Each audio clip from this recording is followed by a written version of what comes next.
Hello, everyone. Hey guys, welcome. It's another week going by. Another week. What is this episode? This is episode 9. I can't keep track. I think it's number 10, isn't it? No, it's this is 9. episode 9. Last week was 8. We're going on episode 9. It's already been over 2 months in this series. It's crazy. It's working out pretty good though. People seem to enjoy it. Everybody who watches it likes it. We pretty much have the same amount of views. It's easier on. I think it's probably easier not only for us but for the people also who are watching, because they don't have to concentrate on comments. They can just listen to our spiel. So, it's been a better week than last week because actually the next day after we filmed last week, Gracie wasn't doing good at all. She was destitute. She was depressed. She just wasn't doing well. Next morning she got up and kind of night. She didn't take up like a Spitfire, but she started using what was the leg that she overused for walking and started using the original injury leg. The original injury leg. So she used that for a day. Second day she kind of used that again a little bit with the other one that was sore. And by 3 days after we filmed last time, we filmed on Thursday, so Friday, Saturday. So by Sunday morning, okay, here's the thing. I went shopping. That was Saturday, actually. Okay, Saturday morning. Saturday, 2 days later. 2 days later. So I went shopping, and because they're all sleeping, and I'm up, and and I'm getting good at it anyways. I know what I'm getting, what I'm So I go shopping. I come home. They had just got fed or not, I don't know, but they were up, and I came in, and when I put Gracie to bed, I was still concerned about her because she still wasn't normal by any means. She was better in that she was using the bad leg, but she wasn't normal. Whenever I came in the door, she was just running around. She was doing Daytona 500 bank turns off the furniture. At one point, she ran up to her mother. She got sideways, went up against and pushed back off and started running. And I'm freaking out, like, no, stop. And Sue's calmly in the background, and I'm not kind of hearing her. She's going, no, she's fine. I'm like, no. So finally I go down on the ground like this, and she's attacking me. Then I'm hearing Sue finally saying, she's fine. I'm like, what do you mean? She goes, she's been like that since she woke up. She came out of the cage, and she ran and has not stopped running since. And stopped since. And she's walked. She's been fine. She's been playing. She's been doing tug of war. Now the only problem we have with her though is she's going to get hurt again, because what she does she's just a maniac. We in the morning, and then first thing, and then later in the morning, and then in the afternoon, and then at night, they always get to go out in their backyard and play if they want, or pee and poo, right? So okay, but Gracie wants to be friggin' first, no matter what.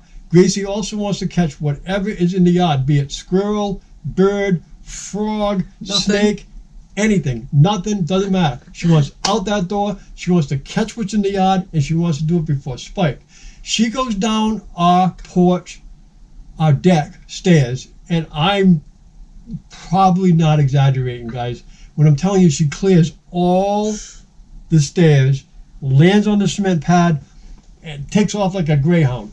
As fast as that dog can possibly run. So she's going to end up hurting herself. However, yeah, I came back from shopping on Sunday, and she's been fine. I opened her crate that morning, and she came running out like a cuckoo bean.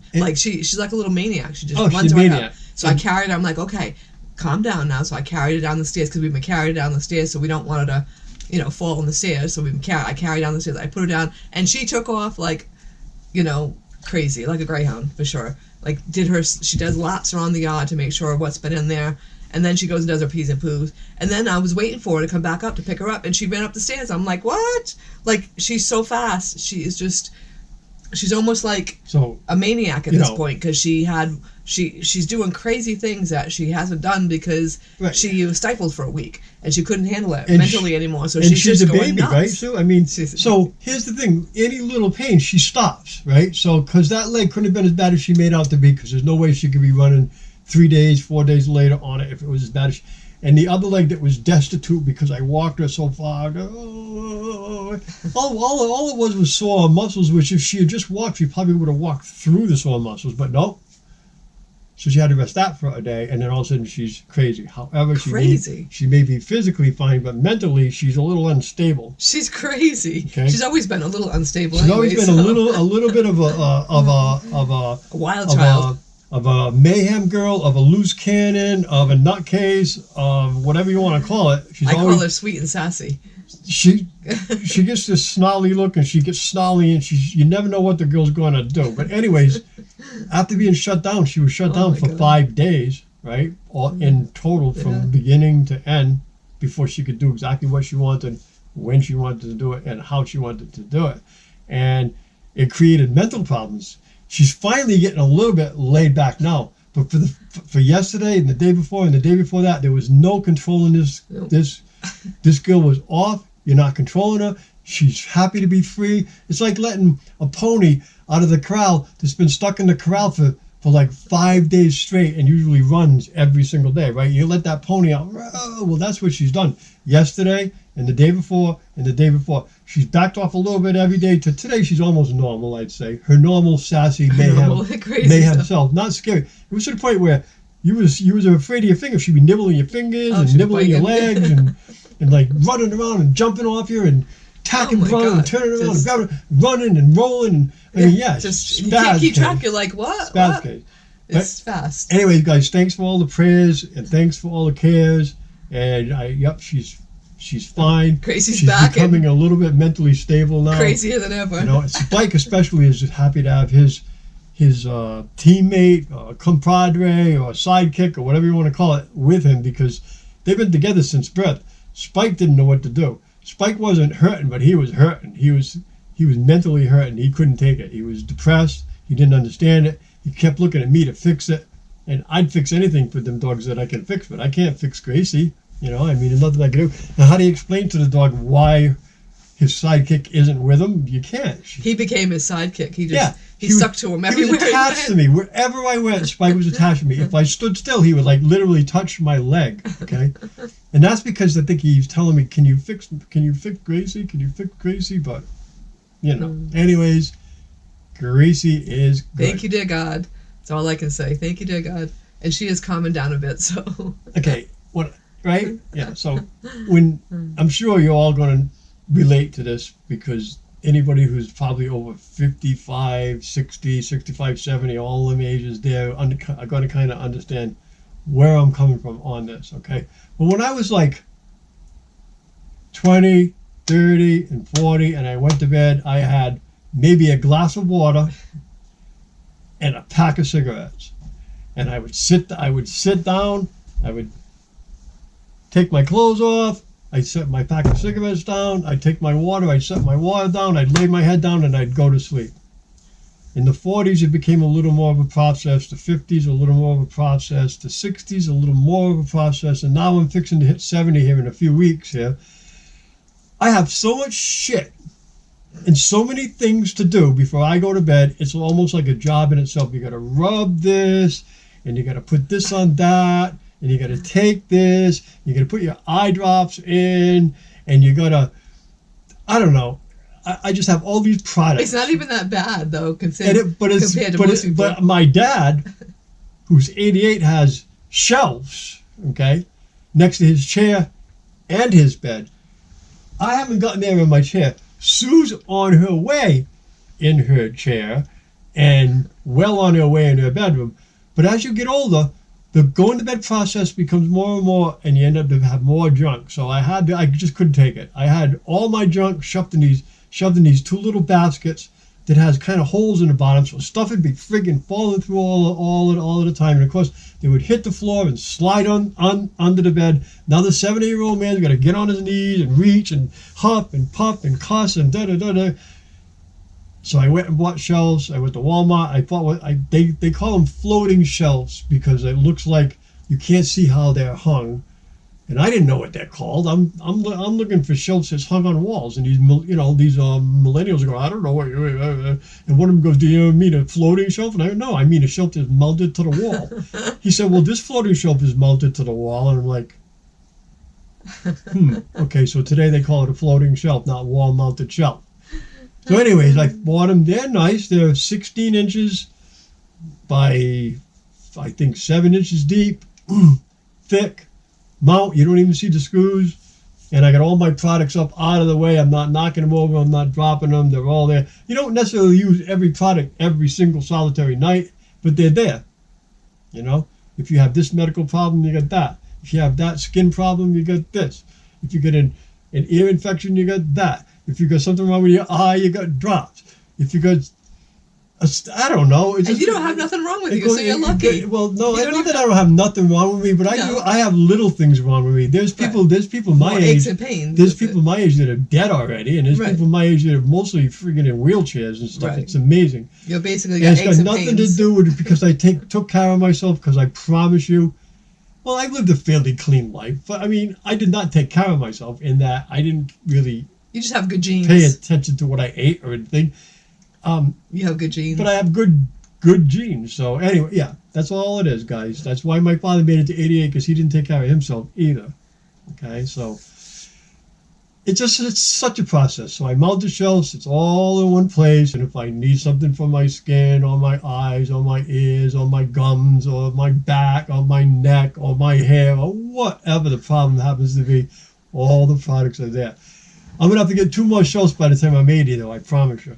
And Sue's on the way to needing a bigger table next to her chair. Well, it's just messy. It's not that she can't needs more. It's just messy. Everything the girl needs, if I ask her for it, yep, it's here. And she'll pull it. It's almost like a pocketbook, you know. And that's just the way it becomes when you get old. You want things next to you. Right. You want things in there. You don't want to have to get up and go find them. Yeah, so I got good news, guys. And a lot of you on watching me right now are going to go, I don't want to hear it. But in my world, I got good news. I gained weight. Okay? I have been back to drinking milk, you know, not a lot, but about a gallon a week.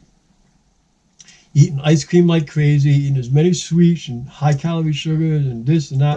Brag, as I could possibly eat. And I have gained that much on my stomach. Okay? And you can't see every single rib. It's kind of filled in a little bit. I think that's a good thing because I've been trying to gain weight. I've been down between 155 and 162 for years now, and I can't do nothing about it. Susie's looking at me, go, well, right. You know, I can eat anything I want. Susie looks at a jelly donut. It's on her hips. I can eat a dozen jelly donuts, and it won't even make a difference. But it's not because I have better metabolism per se. You do. Because I don't. Because before I got celiac, I was heavy. I used to weigh 260 pounds. But when I got into my 40s and 50s and celiac started to take over, I gradually lost weight over a period of years, slowly and slowly. Because if you saw me 35 years ago, you wouldn't believe it's the same person. Okay, I used to weigh 265. Now I weigh 155. So there's a lot of weight there. And it was because I'm a celiac. No matter what I did, even now, if I don't eat a lot, I'm losing weight. So it's got something to do with my metabolism. You're right, because your problem is you don't have a good metabolism. And I do have a good metabolism, but if I overate, I would gain weight. That's all there is to it. If I ate all the wrong things. And I did. I was quite heavy at one point. I was. But you also drank a gallon of milk a day. That's what I'm trying to tell these people. Right. Yeah, that I did a lot of calories, so I could gain weight. Right. However, because of my celiac now, because I've wrecked my stomach so many times, I don't get the nutrients out of food. And not only do I not get the nutrients, but I don't get the calories that normal people get because it slides right through my stomach. It's not absorbed into my system. So that's half of it. You know, the other half is I'm getting older, and my grandfather was exactly the same way. So was my aunt. Skinny, skinny, skinny. My aunt literally was a skeleton. So that's what's going on. But hey, I gained a little bit of weight, though. You know, I feel better, too. I can move stuff. I can pick stuff up. You know, I don't know. You gained weight, and last week, you know how I told you about those delicious brownies you made with the frosting on them? That I ate the whole package, the whole container of? I gained 3 pounds this week, so I'm all excited to go to the doctor. You know, I went to Melanie's office again. I had a doctor's appointment, so I went by her office because I wanted to weigh. I weighed myself at that doctor's, and I looked at it, I'm like, no, I did not gain 3 pounds. So I went to Melanie's office because I wanted to be sure, and it was the same exact weight, and I'm like, darn it, I gained 3 pounds. But you know what? So all those delicious brownies. But tell them how much they stuck to me. Well, yeah, but we'll get that later. You know, I mean, not done yet. But, she lost a lot of weight, so. But anyways, and all those brownies because she ate them in the diet she's on, in the certain time of day or whatever, she'll tell you at some point she would have gained a lot more weight on them brownies had she not. But still, 3 pounds. Yeah, 3 pounds. You know. So you're talking about, I gained weight. And I'm like, I don't know how much I gained. I haven't been on a scale, but I'd say I probably gained about 5 pounds. You're like, yeah, I'm like, oh. I know, and there's a lot of people out there saying the same thing. Like Steve's going to watch this, and he can't eat whatever he wants. He gains weight. Right. You know, he's even said to me, Merton, you're lucky because you can eat whatever you want, whenever you want. You don't gain weight. I'm very jealous of people like you. I'm not lucky in that I do have a disease that causes a lot of it too, because I do eat enough. I should at least be heavier than I am. Period. I do eat a lot of high-calorie foods, and I don't really. I do. I just do. I just really all the cookies you want, all the goodies you want. Right. Whatever. So I now know that okay.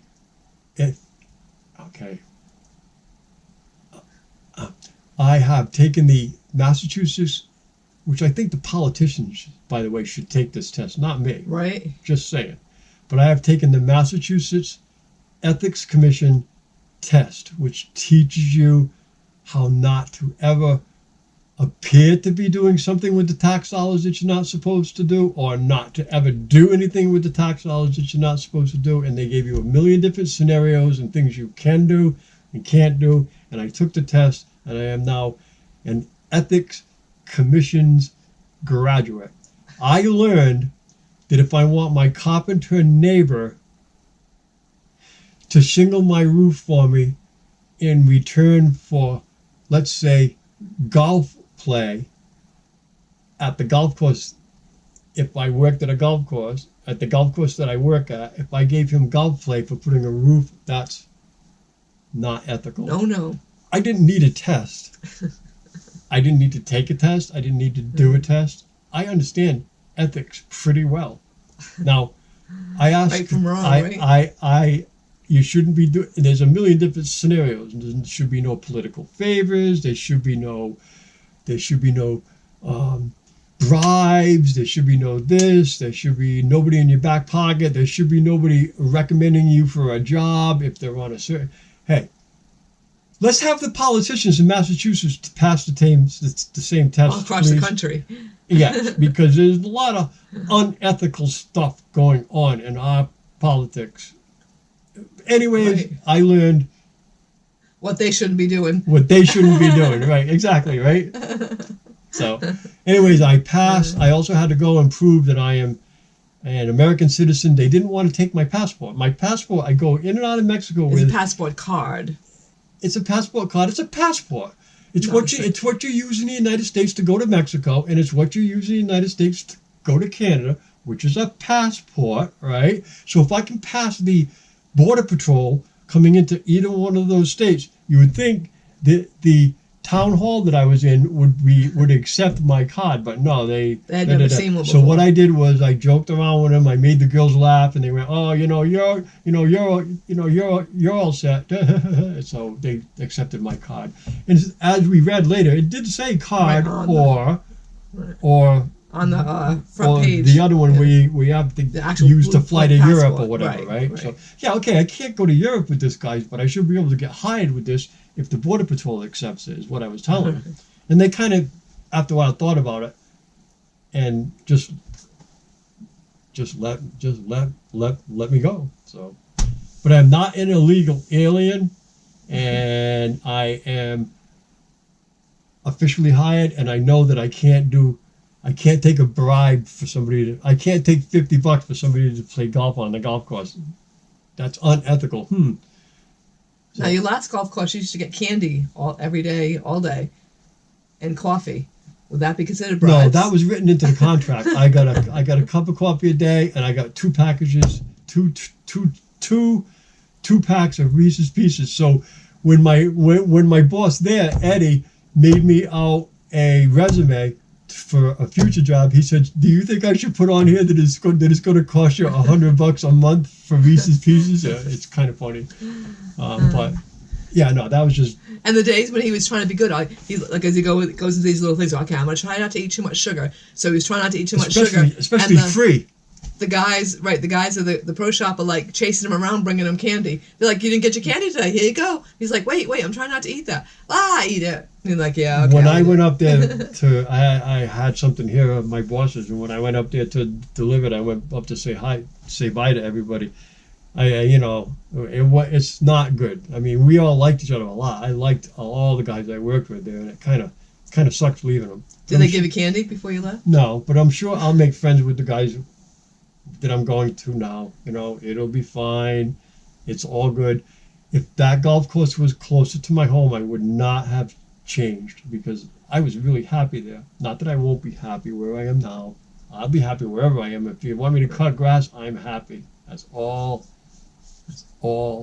I can say. So, Sue, she found gluten-free wraps a while ago, and I've used them from time to time with sandwiches, and we've made other like pizza and enchiladas with them and stuff like that. Okay, but I saw a recipe where a lady was doing basically kind of enchiladas, but you just lay the wraps flat, and then you bring them up on the sides of your bowl, your cooking bowl or whatever container, and you flap them all over the edge so that you put what you want in the center.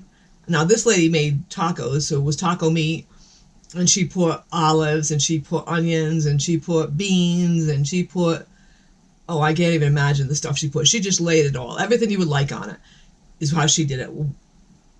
Me, fussy one, he would like all that stuff. I don't. Most of it. Not the black beans, but yeah. Well, yeah, but I forget what kind of beans she put. I don't think they're, whatever. But anyway, so I just made mine with just some taco meat, put the taco meat in, and loaded on tons of cheese. I put mozzarella cheese, I put American cheese, and I put some cheddar cheese, I believe. And you didn't put Parmesan? I don't think I put Parmesan, no. So I put all those 3 cheeses on top, and you just flap it all over. And I couldn't remember how she did it, so I just kind of close it like. Yeah, just flap it all, make it like a little envelope. And I took the last, round full tortilla and put it on top to hold all the flaps down. I put it in the oven and baked it for 350 for, I don't know, half hour. And it was delicious. He loved them. And they came out, the wraps are nice and crunchy, so it's like a totally different consistency compared to what the wraps are normally. It's better than an enchilada I ever thought of being. Yeah. And I'm, I guess, kind of a Mexican connoisseur, and that we've eaten in a lot of Mexican restaurants in our travels and around the neighbor, a lot of Mexican restaurants, and it's kick-ass. It is good. Well, the thing is with him, really good. He loves his enchiladas. In fact, and I can't wait.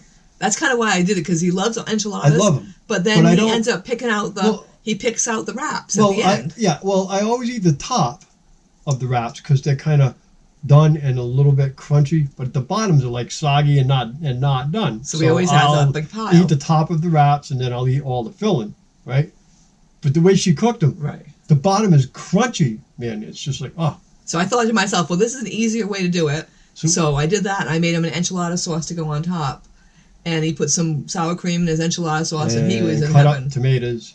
Oh yeah, you cut up tomatoes. Then she made a French meat pie filling with it, which was outstanding. She's gonna tweak it, but oh my god! Again, so basically, you can fill anything. So you can do it. You can do apples. Right. You can do fruit. You can do beef. You can do hamburger. You can do anything you want in it and make a wrap out of it. I bought a can of blueberry pie filling, which I'm gonna try. I'll have to wait till you go shopping again because we only bought 2 wraps, but. I figured that'd make a great wrap with, blueberry filling, right. Like a little blueberry turnover. Right. Without all the work, because you're not having to make the dough for the meat pie, which making gluten-free dough, it's not that much harder than making regular dough, but it's a pain, it's messy, and he tends to want to eat it. It's okay, like it's not light and fluffy. Yeah, and so you can only if I have a piece of pie, I'll eat the top. Right. And then I'll eat the filling, but I won't eat the bottom. I won't eat the bottom of the sides. sides. But this here, I mean, you can eat the whole thing. And I'm the kind of guy, like even in a normal sandwich, I want more filling than you want bread. Even in a pie, I want more filling than you have crust. But the gluten-free crust overwhelms the filling. Gluten-free bread tends to do the same thing. I gotta have a tuna fish sandwich that thick to make it match the amount of bread in my liking. There's a lot of people who like more bread than what they have in the sandwich too, so it wouldn't be a problem. But for me, I like the sandwich to be chock full, like an egg salad. I can eat it like that, friggin' thick. No kidding, not even kidding. So that's why I figured, well, we'll try this and see, and he loved it. So it's a hit, and you can put pretty much anything you want in it. I mean, you could make a veggie wrap. You could make any kind of wrap. We're gonna at some point make chouriço, which is our Portuguese sausage around here. Put chouriço in there, and maybe a little cheese. Oh my god!